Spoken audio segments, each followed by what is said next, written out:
Good afternoon, everyone. Welcome to the Aegis Impact Call. And this is the first time that we have had two different time offerings. So, afternoon out there on the West Coast. I'm here in Arkansas, so we're on Central Time. So, it's good evening for us. But welcome to this first one. And today we'll be discussing assessment and treatment of individuals with substance misuse disorder. And specifically, we're going to talk about clients in the geriatric population. My name is Janice Brown, and I'm a physical therapist with over 30 years of experience in various geriatric settings. And my co-presenter is Beth Nowak, who is an occupational therapist, also with over 30 years of experience in geriatric settings. We're both long-term employees of Aegis Therapies, and we both serve as regional clinical directors.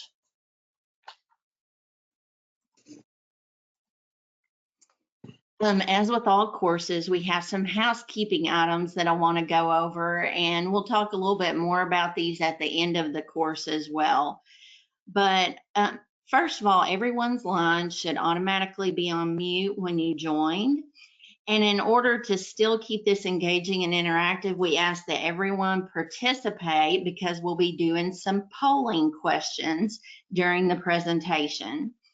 The answers are anonymous and they will benefit you when it comes time to take the brief quiz in order to obtain your CEUs. If you had decided to watch with someone else, you need to know that you actually must log in with your own login information so that we have record of your attendance and the amount of time that you attended. This presentation has been approved for 1 CEU by AOTA and by PT for the state of California and the state of Illinois. If your state accepts PT CEUs approved by other states, then all you need to do is simply go through your state's process to get your approval for the course. Everyone must pass the quiz provided following the presentation, and you have 2 attempts to pass, but once you pass, please allow Shyla up to 2 weeks to process your certificate. Since everyone will be muted, please utilize the questions feature to interact with questions or comments, and you'll see that on the taskbar on your screen.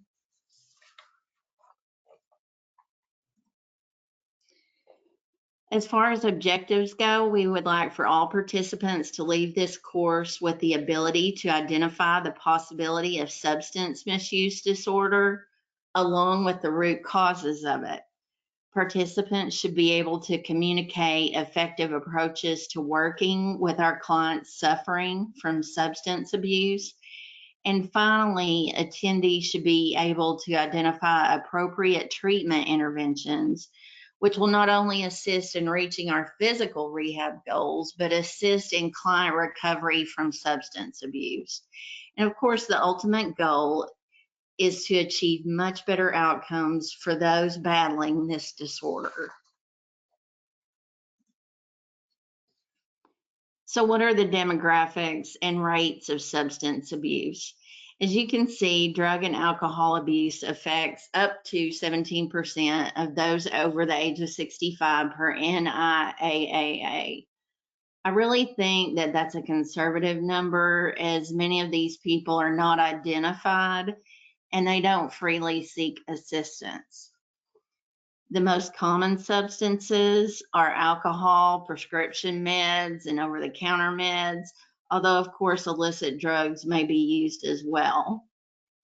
And we all have probably witnessed negative effects of substance misuse, such as falls with resulting fractures, confusion that may be mistaken for dementia, mood disorders, and sleep issues.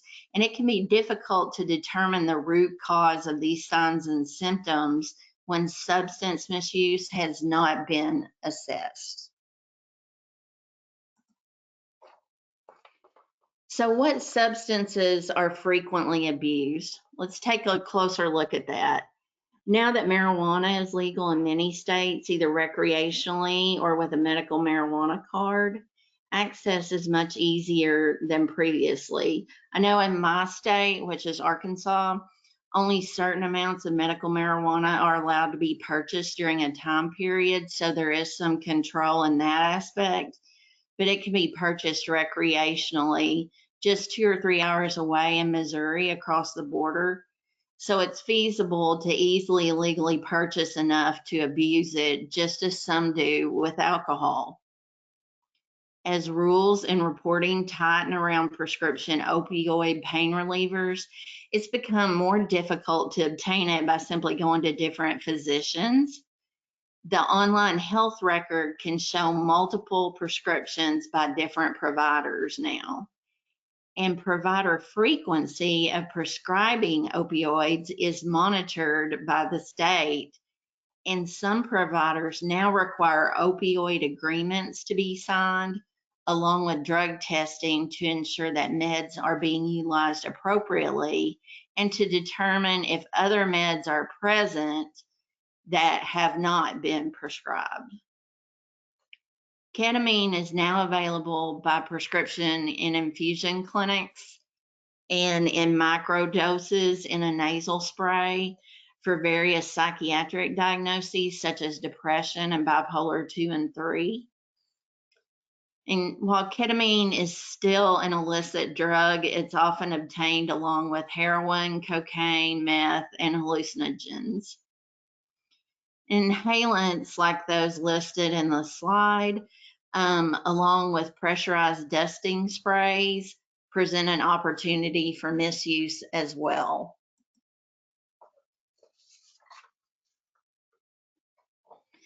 So according to the National Institute on Drug Abuse, there are several explanations which can help us better understand and empathize with those suffering drug misuse. So let's define it. Drug addiction is a chronic disease characterized by drug seeking and use that is compulsive or difficult to control despite harmful consequences. So drug use creates a vicious cycle due to the brain changes over time. And the changes cause intense urges to take the drugs even though the consequences are known. Relapses often occur during recovery because of the reward the brain receives with drug use. Drugs usually cause a surge of dopamine in the brain, which creates pleasure that the individual is lacking. And drug use increases as the person tries to feel that same relief or that same high again. And unfortunately, a tolerance develops requiring more and more of the drug to achieve the same high. An all too common example is opioid use for pain. It works for a while, but it requires more and more to achieve the same result, if at all. And it makes it almost impossible to stop using it, and yet the client may not be receiving pain relief anyway.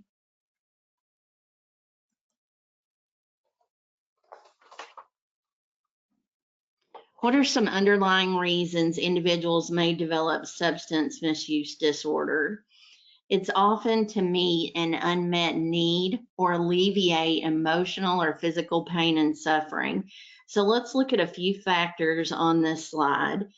Number one, the basis of all this is they feel bad. They want to stop feeling bad and they want to feel good. And often they will self-medicate. Many times they may have depression or anxiety or some other type of mood disorder, PTSD, other mental illnesses, of course, physical and emotional pain. They may have an inability to cope with trauma that's occurred. And unfortunately, they may suffer a relapse anytime there's a triggering event that brings back the pain that they felt before. All right, so as I said earlier, we have polling questions. So here is our first polling question.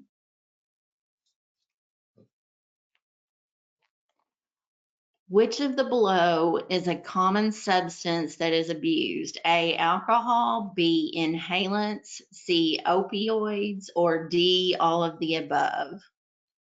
And Shyla will monitor while you guys answer.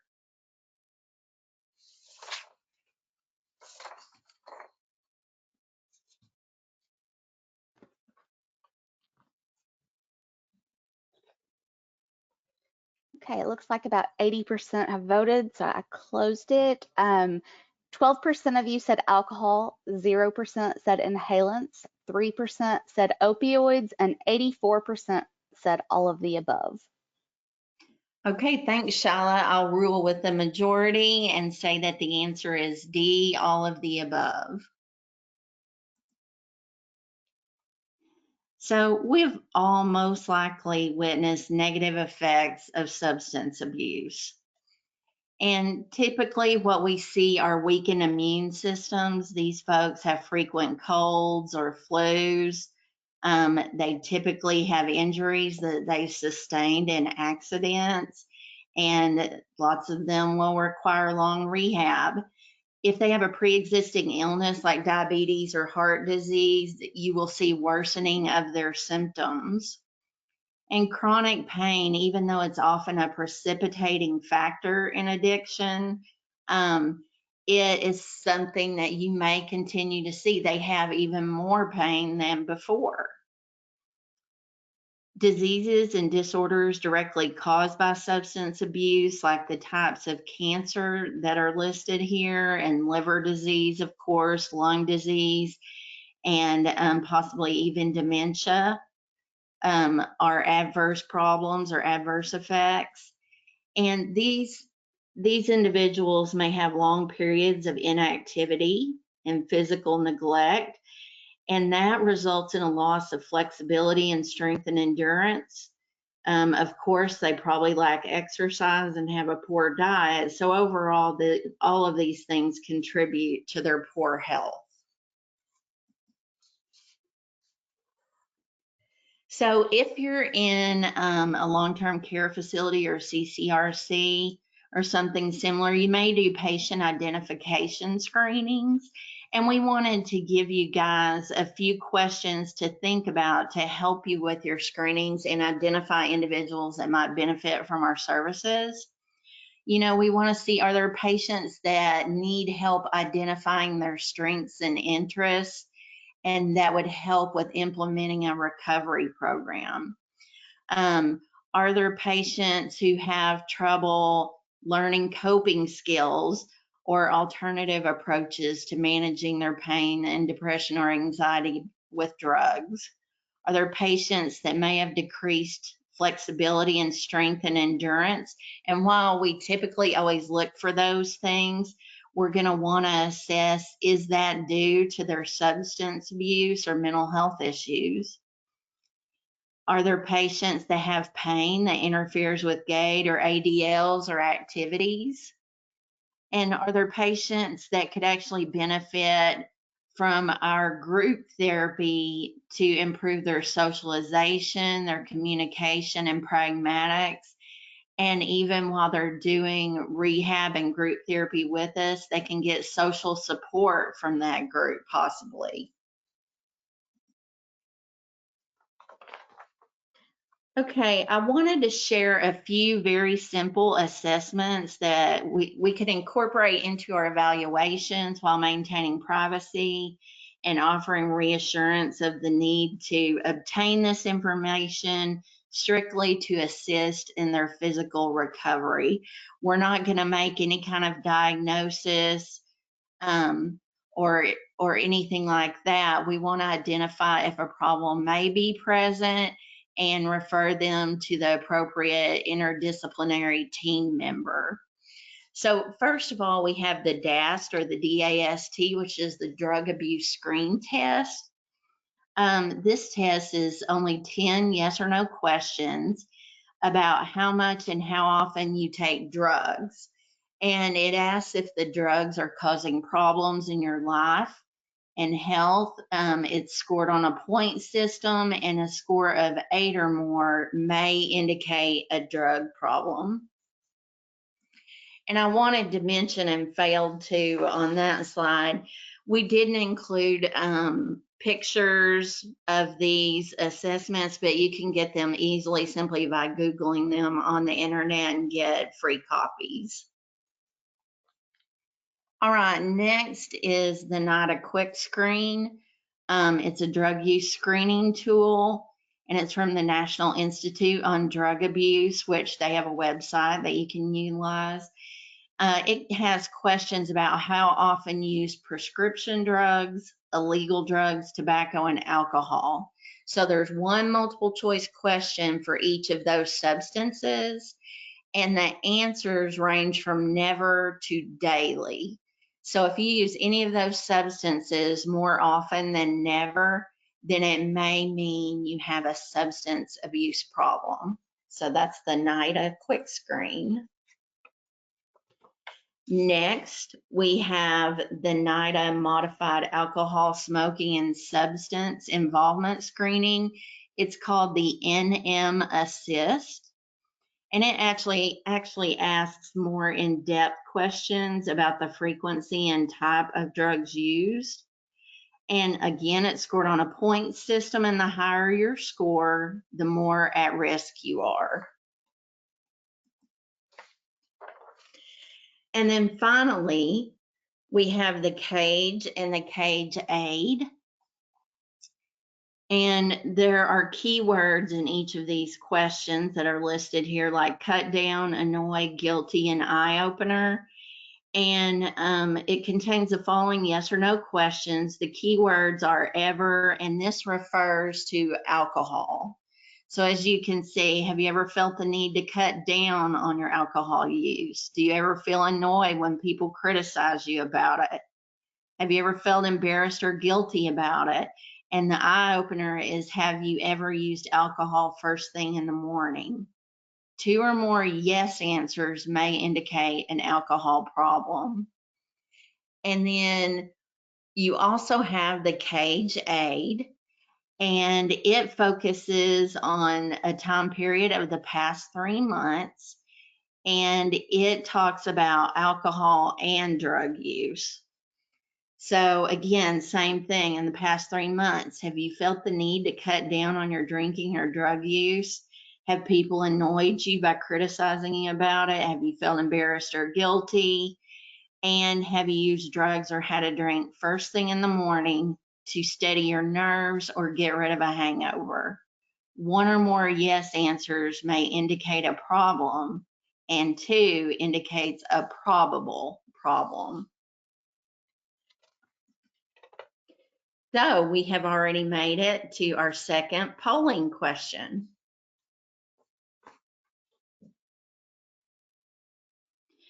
Which one of the below is not an assessment that can be used to assess substance abuse?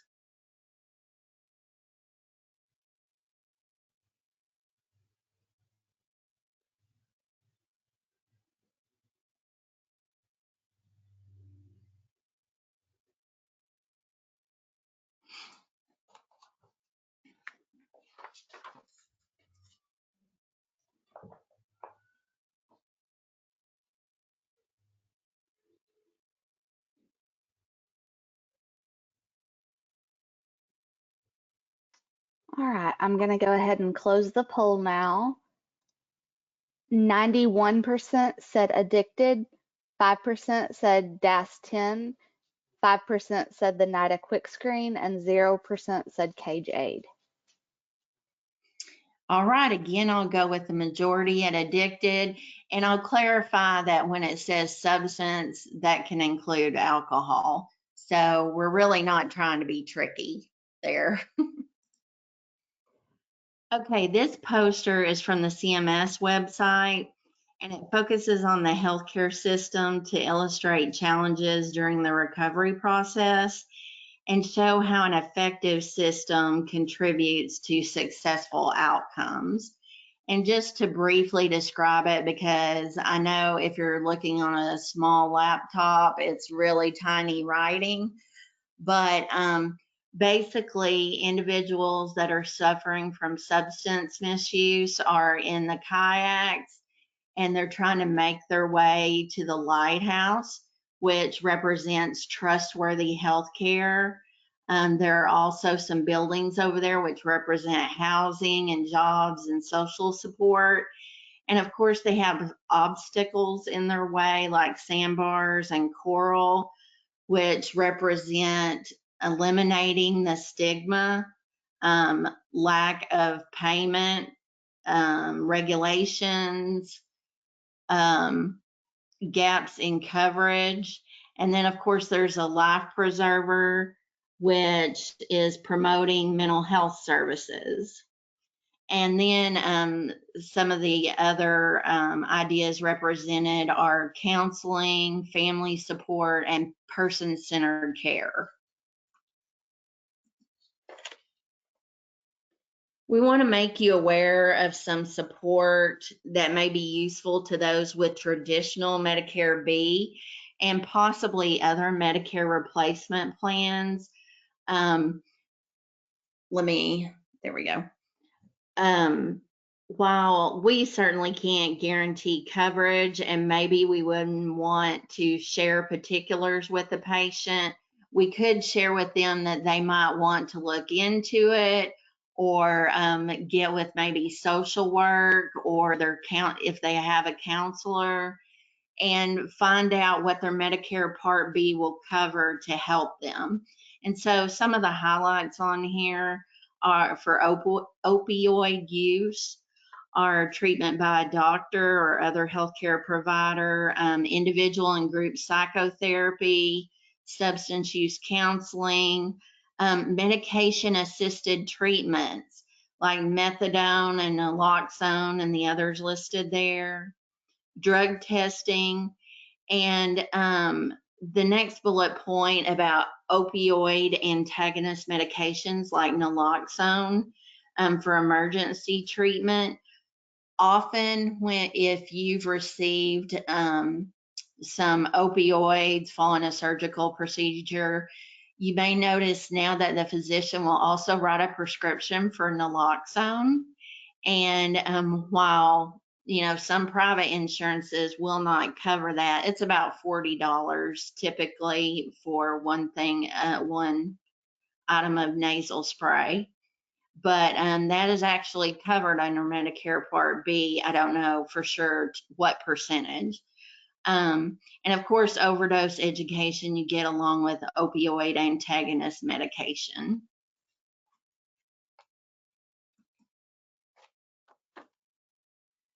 There's also some coverage for alcohol misuse screening. Medicare Part B will cover one screening per year. And this is if you don't meet the medical criteria for alcohol dependency, which they would probably already have a diagnosis of that in their chart. It'll also cover up to 4 brief face-to-face counseling sessions, but those have to be provided in a primary care setting like a doctor's office. You pay nothing if your healthcare provider accepts Medicare assignment.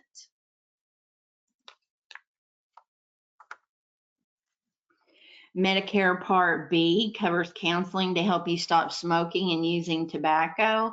It'll cover up to 8 counseling sessions in a 12-month period. And again, if your doctor or other provider accepts Medicare assignment, you pay nothing for the counseling sessions.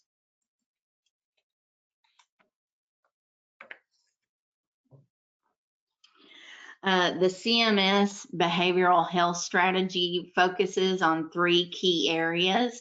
There's substance use disorders prevention, treatment, and recovery services, ensuring effective pain treatment and management, improving mental health care and services.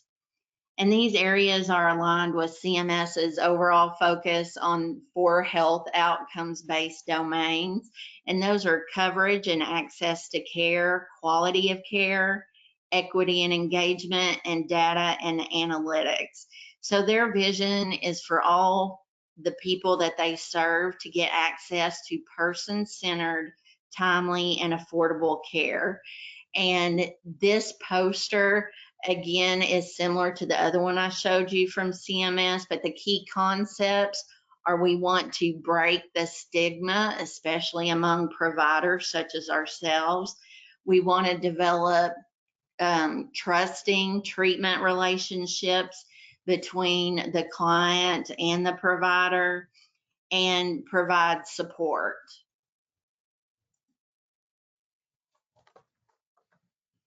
Okay, these 5 points listed here, they're from an APTA 5 article regarding opioid use disorder, but really they can apply to all substances.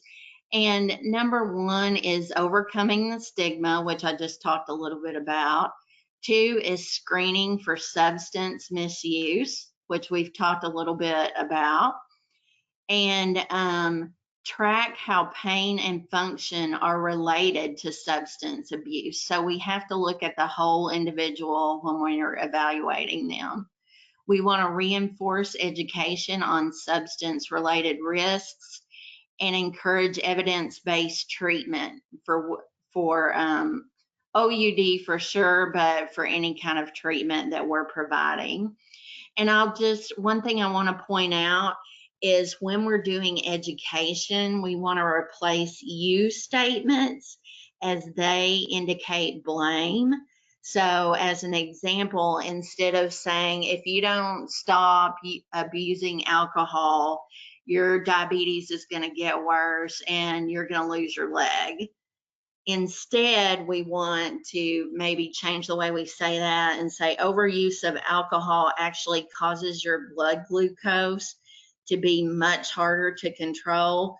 And that can lead to wounds, hospitalization, and you might even have to have a limb amputated because of it.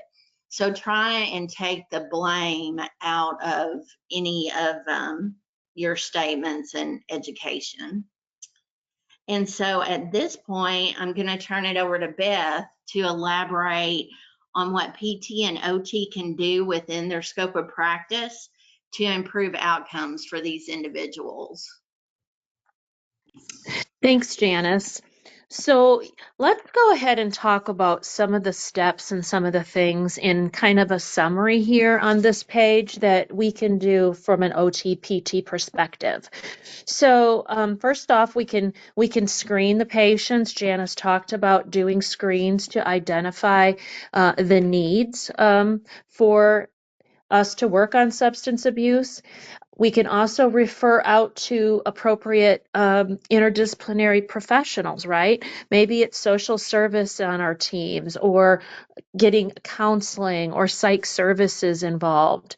If they're on OT but not PT, but we're seeing that balance is an issue or stumbling or weakness, we can make sure that we're, doing those cross referrals.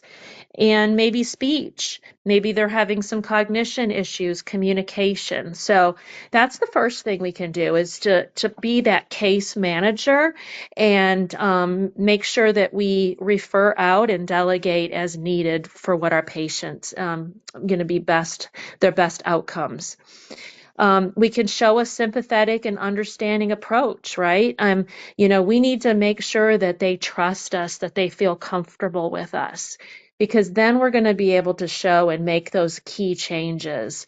We can try to help them experience different things and help, with all the variety of treatments we might be providing, and then deal with behaviors as well. If we have this trust built up, then hopefully we will stem and decrease that possibility of behaviors, which we're going to talk about in just a couple minutes.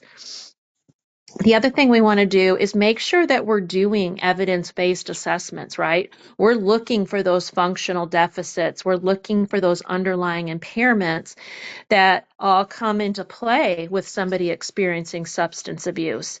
We know that there's physical ramifications. We know there's those psychosocial, mental, emotional issues. So, are we doing those balance assessments, strength? Are we assessing pain, coordination, as well as OT doing some different assessments for mental health? And we're going to talk a little bit more about those. But are we looking at that whole person and using objective assessments to assess what their needs are? We want to determine their interest, right? This is going to be really important. What motivates the patient? We're going to get better buy-in. We're going to be able to reach their goals. We're going to be able to show that this is important to them because this is meaningful, right? What motivates me or you, is going to be different than you. So really being that detective and figuring out and putting that into our treatment is important. We want to set that patient up with success for their short-term goals. We know that they want that instant gratification, right? That's a lot of times what drugs and alcohol and substance abuse does, right? It makes you feel good. It numbs you. It gives you that altered feeling. So if we can set short-term goals and have some success quicker, then that's going to be a key to help the patient see the meaning in our treatment, to stay focused, to see that there is some positives and some progress, right? So if we think of setting them too far out, we might not have that same level of buy-in or keep them as motivated as if we have quicker goals, quicker success. And that kind of leads into the next one, right? If we pick activities, we focus on exercise, we really work on trying to facilitate that dopamine, that serotonin release, that stimulate those addiction areas. We're going to replace the drugs that do that, the alcohol that does that. We're going to use exercise, physical activities, maybe walking, dancing. Studies also show that when we learn a new skill or we do a new activity, that's exciting. That releases some of those endorphins. So can we show them something new that they can be involved in? Even setting up some phone apps or games, that sometimes is very very stimulating to the brain and releases that that excitement as well. So we can be thinking about that. Janice talked a little bit about group activities and the benefits.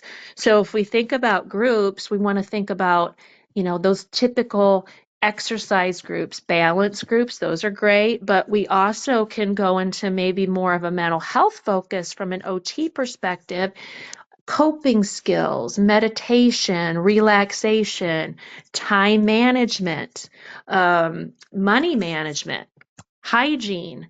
So, so there's a lot of different things that we can set up from a group perspective that that they will benefit from. Make sure that we're setting an exercise program. And I always say set it up early, right? That way we can see how the patient does. We can tie in a spouse, a caregiver, a friend to help carry that out, give them some motivation to continue, get that in a routine. You're going to hear me talk a lot about routines and scheduling and organizing because that's going to be the best thing right now to set up and really try to make a schedule every day for the patient. And then we want to treat pain, musculoskeletal disorders. So, that's where our use of our modalities, helping them get a TENS unit if it's appropriate, using manual therapy, using exercise, range of motion to alleviate those. So those are all really important focus. Now let's go and talk a little bit more about how exercise is such a positive treatment focus when we're talking about patients with substance abuse. So this was just some great facts from WebMD. We always like to share where we got our resources, but it's recommended that at least 150 minutes of moderate or 75 minutes of intense exercise every week. And then strength training. They've done a lot of research on aerobic versus resistive training with the treatment of addictions, and they found that both of them have a very positive impact. So incorporating that both is really going to be important. because we know that now that the substance that they were using that was, interacting with the brain, releasing those serotonin and dopamine is not there. So we have to replace it. What's the best way to do that? Exercise. It acts in the same way. It's a healthy alternative. So it's just got oodles of research behind it to show that this is very beneficial. We also know that exercise can lessen anxiety, depression, and stress. I mean, many of us use exercise to manage those kind of things, and it does make you feel better. It does, help with those symptoms. And really important when you're struggling from a substance abuse disorder is that you want to try to get through that withdrawal, and then you want to try not to do those relapsing. So if we can manage and help them focus on those symptoms that maybe were causes for that substance abuse, that's going to be a win-win, right? So we can try to prevent those relapses. It curbs cravings. It replaces, those triggers. Again, trying to not have that relapse happen. And it helps you think more clearly, right? It just really clears your head out. It gives you a good overall, better mindset. It improves your sleep.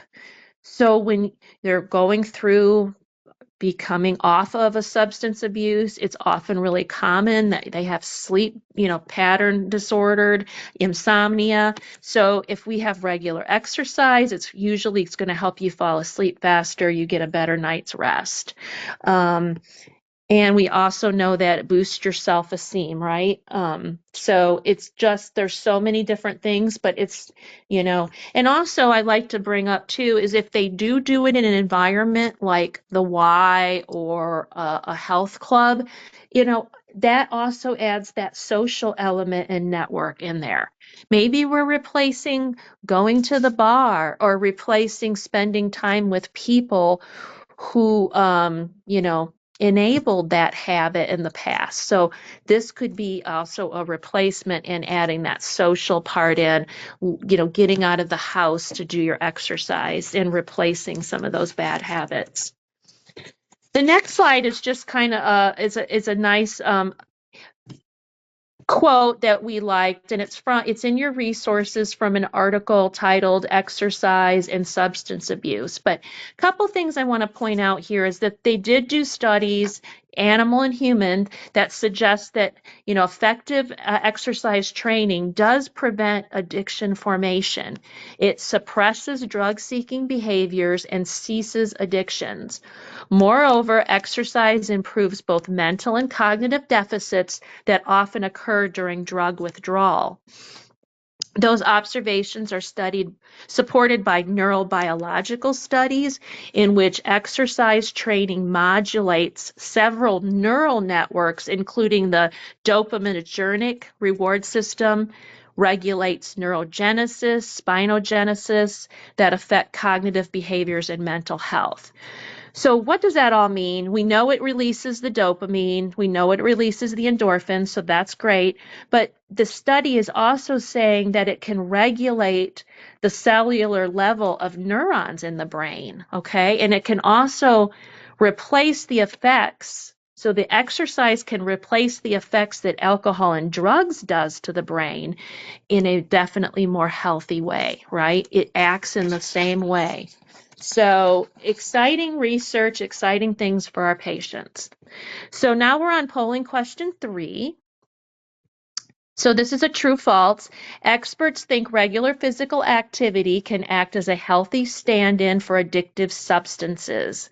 That is because exercise and certain misused drugs work on similar parts of your brain. They both activate your reward pathway, and it triggers the release of feel-good chemicals like serotonin and dopamine.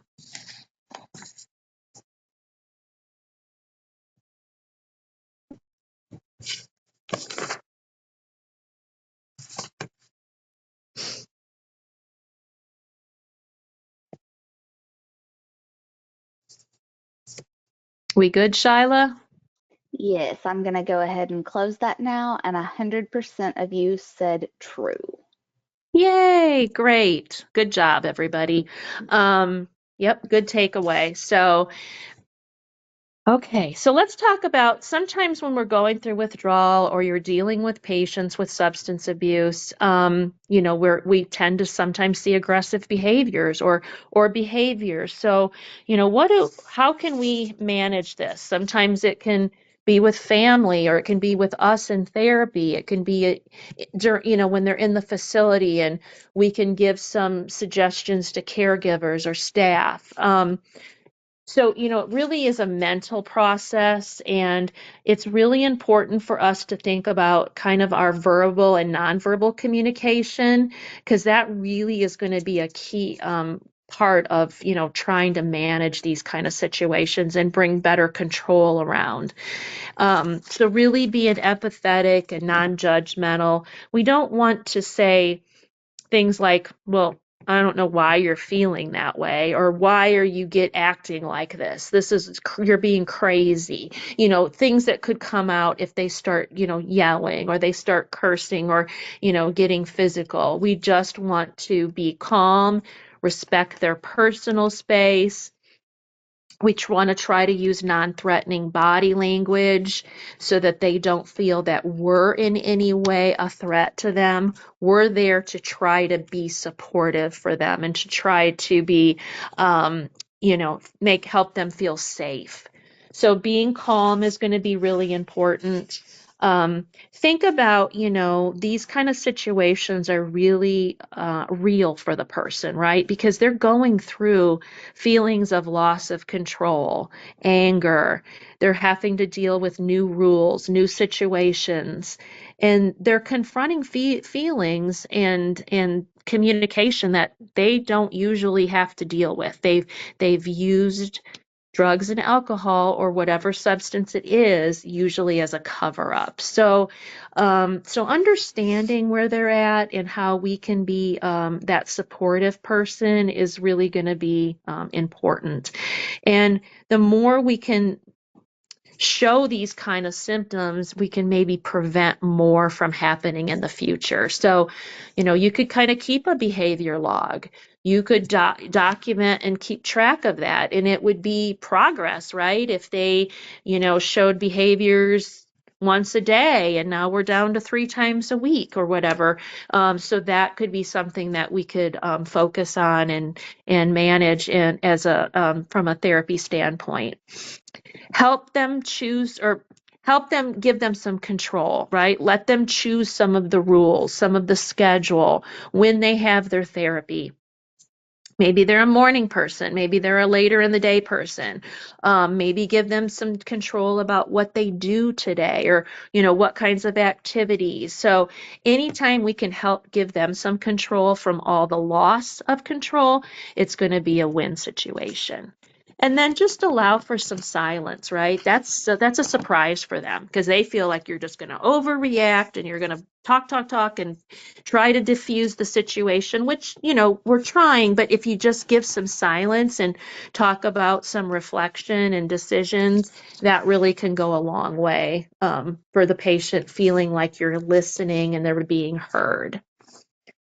Let's talk a little bit about OT.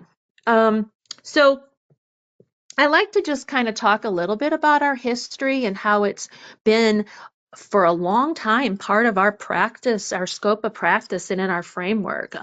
All the way back to really OT started educating and training on addictions and mental health issues back in the 50s.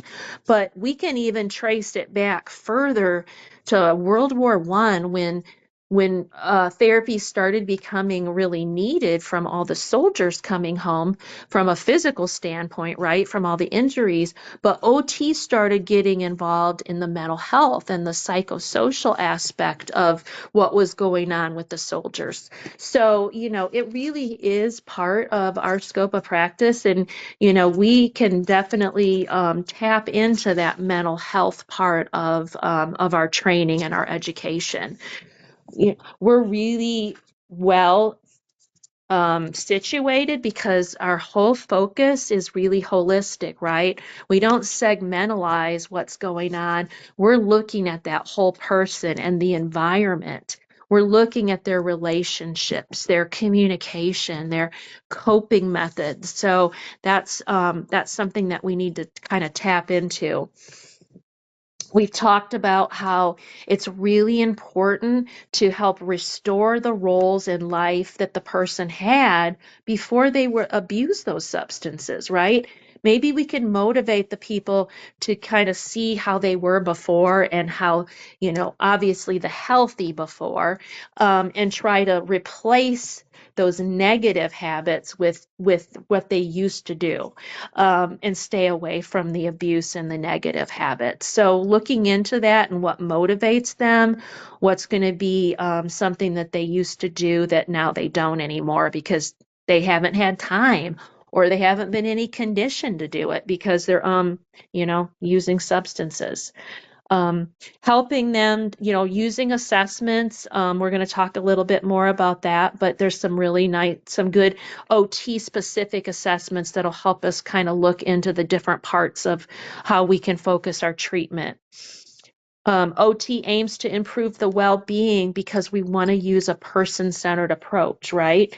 So how can we again, know what motivates them, what they used to do, or maybe something they've always wanted to do, but really haven't focused on it. So, how can we help get them to doing that? I remember one time I had a patient that, he really wanted to golf, but he was always scared to golf. And then he kind of got into alcohol and things. And, he a lot of his buddies that did golf would always drink, so he was afraid to kind of get back into that situation. So we set up where he found a couple other new friends, and we got his wife involved. He got some golf lessons and really, really started golfing, and it was a big success for him, to actually find something that he wanted to do that was going to be in a, healthy environment. So in OT, of course, we can work on those self-care skills. A lot of times when people are using substance, their hygiene, their ADLs is very neglected. They stop shaving, they stop bathing. So how can we work with them on those appropriate ADL type roles in situations and work with the caregiver and the spouse? So let's talk about some OT specific assessments. I want to just talk a couple. The geriatric depression scale is really good. We know if we find out what some of those underlying symptoms are that maybe led to some of the abuse and we deal with that, that's going to be really helpful. So this is just a short form of 15 questions, or there's a long form of 30, and it's really easy to score. It gives you a scale, and then it put somebody in the rating of mild to moderate or severe depression, right? So sometimes they've never had anybody even deal with something like that. So this is the first time that they're really realizing, oh, yeah, I guess I really am depressed. I didn't know really what it was. And then the occupational profile, well, that's a foundation of, our OT framework. And if we use this, it helps us understand their roles, their interest, and it looks at some of those meaningful activities and how, the strengths that the person has to help them set some goals and, work on that personalized approach that we talk about as being so important. So the next slide, we have some overlap here. We kind of know that both OT and PT have some really specific areas that we can focus on, and we talked a little bit about these, but really managing pain is going to be important. Sometimes the patient has the pain and then they abuse the opioids or the pain medicine, but sometimes they're just so worn down from having pain and the depression, the anxiety, that they start, going to other substances just to be able to manage where they're at. So if we can address that and use modalities, a TENS unit, put them on an exercise program, manual therapy, maybe even using like relaxation, deep breathing to help manage it. that's going to really help decrease the reasons why they might have been using in the first place. We talked a lot about ADL and leisure activities already and how that's important to actually put them on a schedule. I've print off a calendar or I get a little date book and we actually go through and schedule their day for them, right? These are the routines. This is what they need because they haven't been successful in the past and they've had such large gaps from using and then being in a not a state that they couldn't do things, right? So if you take that and you really work with them on their time management and their organizing their day-to-day things, that's going to be a really important mechanism for them to work through where they're at. And then as an OT, I feel like it's really important, to look at coping mechanisms, stress management. How can we, help them with that? There's some really neat phone apps out there now that have different daily mood tracking, deep breathing exercises. They have meditation right on your phone, free. So those are some things we can get them hooked up to. And then the last thing I like to point out is, yeah, we do need to look at those physical impairments that they have. They've gotten weaker because they're not moving around as much. They've lost flexibility. They've lost endurance. They could have dizziness and headaches. They could have increased incontinence because when they're under the use of substances, they're not a lot of times in a framework that they're able to toilet themselves appropriately. So, that could be an area where we would need to address coordination because now they have tremors. So, we have to think about those physical areas as well. Balance obviously is a big one when you're under the use of substances. So our next slide, just kind of, again, just to kind of go through that quickly, but I just wanted to point out that, we do have some focus here where drugs and alcohol give people purpose, right? And a sense of self. So how can we as OTs and PTs help them find healthy ways to channel that? How can we motivate them to either get back to those new roles, find or old roles, find new roles for them to be in, so that way we can address each person and what's meaningful to them, right? That's what it's really going to be about. It's not a cookie cutter approach. It's a detective out of the box kind of approach to thinking about therapy. And that's how we need to focus on it. I have a case study I'd just like to bring up. We had a person come into the nursing home, and he was a 68-year-old male, and he had a lot of substance abuse issues, both alcohol and a lot of opioid abuse because he had a lot of pain issues. So he also came in because a lot of that was he was having falls. He gotten weaker. He was having breathing issues, changes in his ADLs. He wasn't coping very well. He was sleeping or in bed or, using his his abuse so he wasn't really functioning at a healthy level.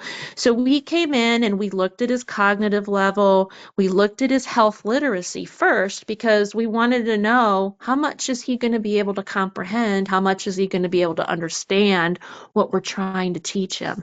And both of those were good. He had a high level of anxiety, he had a high level of depression. And we really treated him with modalities. We focused on his balance. He was somebody that his wife, fortunately, was very supportive. She was in a lot. So we really got him hooked up into some exercise groups, and she attended too.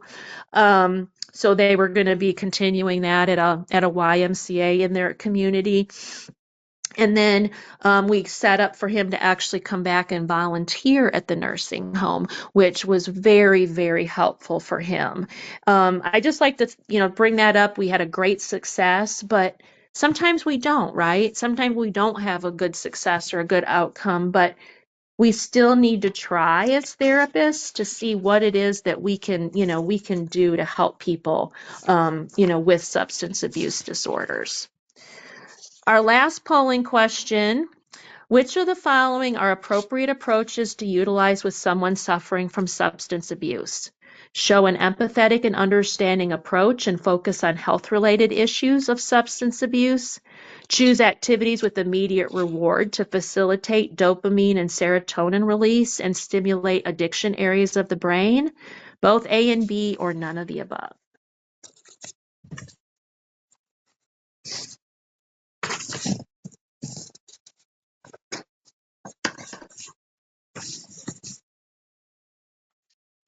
Okay, I'm going to go ahead and close that, and 100% of you said both A and B. Great. Correct. Okay, great. I want to end just a couple minutes on this one is also from the CMS website. We've kind of followed the journey all the way along here on the webinar. And then this is the story of Sam, and it just talks a little bit about some of the things that Sam used to help him in his recovery process. So Sam used some daily affirmations, right? And therapy used some of those with him, like one day at a time, I'm worth it. So again, we can partner and do some of those daily affirmations in therapy. We can help him get hooked up to an app on his phone, or you can just even, have somebody make some up, and then he just keeps those with him, a notebook, right? And he has his daily affirmation. So you can do high tech or you can do low tech for something like that. And then it talks about organizing my recovery, how it's important to really talk about roles and talk about organizing my time and my schedule. We as therapists can help them, understand the barriers and the challenges that come up, right? And how we can kind of work through those. And a couple of the things I like to mention too, I know I talked about mood tracking on your phone. There's meditation. There's also online support communities, right? You can get hooked up to those if that's something that would help the person. Games, daily check-in, where they kind of check in with an app on their phone, kind of how they're doing, and kind of holds them accountable.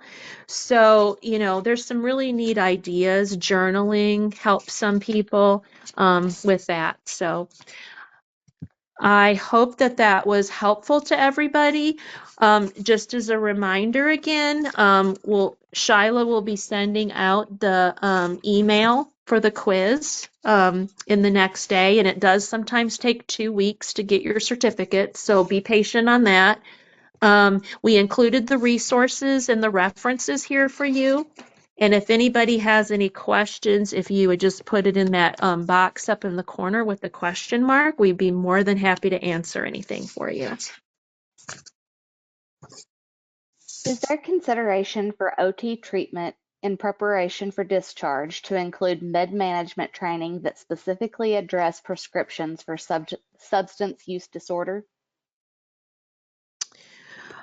We could do that. Usually, it's if they already have a controlled substance. I've worked with nursing before, or had OT work with nursing, so that way we talk about doses and and work with them on when it's appropriate to take it.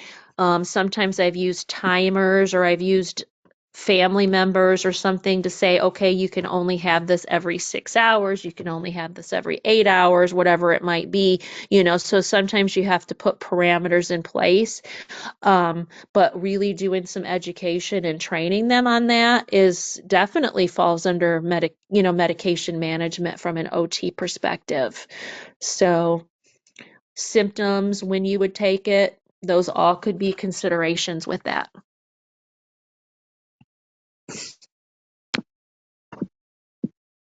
Great, thank you guys. We can have a couple more seconds, but as of now, all the questions are answered. Okay, great. Well, we're glad you attended. We plan to try to do more of these at this time frame to help get that later. We'll get the West Coast and the different time zones. So give us any feedback if that was something, if you'd like to see more of these. So thank you. Thanks, everyone. Thank you guys. Thank you, Shala. Thank you guys. Have a Thank great night. you. Okay, you too. Bye-bye.